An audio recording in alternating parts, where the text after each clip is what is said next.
وكفى وسلام على عباده الذين اصطفى. أما بعد، أعوذ بالله من الشيطان الرجيم. بسم الله الرحمن الرحيم.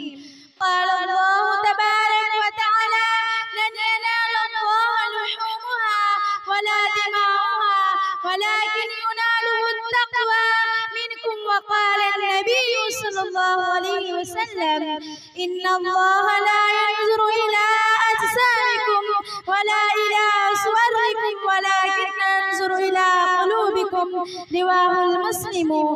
يا إخواني في الدين، من الدواء السرور والفرح أنكم أتحتوا اليوم الفرصة الثمينة أن أبين أمامكم انتباهاتي ومشاعر حال الإخلاص الذي يثبت الإنسان في تقلبات الزمان وحوادث الدهر، والتمييز منكم الاتفاق والعناية التامة.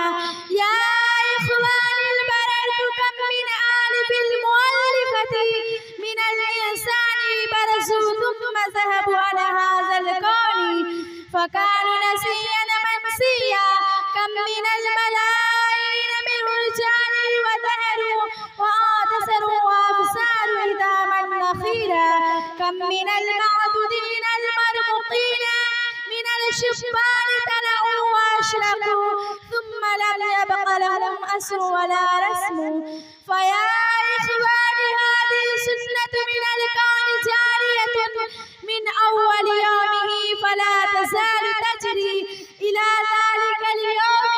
من الجبال ينسفها ربي نسفا فكن من الناس، والحكمات رفرفوا رأيتهم في هذا العالم فتوي بساتهم فكن من السحاب من ذوي الوجاهة وسيادة الذين آلوا كلمة من الشهرة والعزة على هذا الوجه من الأرض فتحلل في أجزاء الأرض.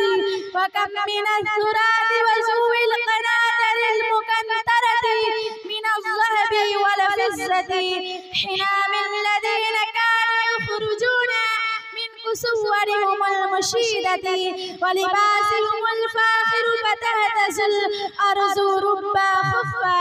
فسالوا غزاء لأشراط الأرض فكن من المتبحرين في العلم الذين سفق لهم الزمان وتسجد لهم الأوان وافتخر بهم المناصب فساروا إلى الذهاب والفناء.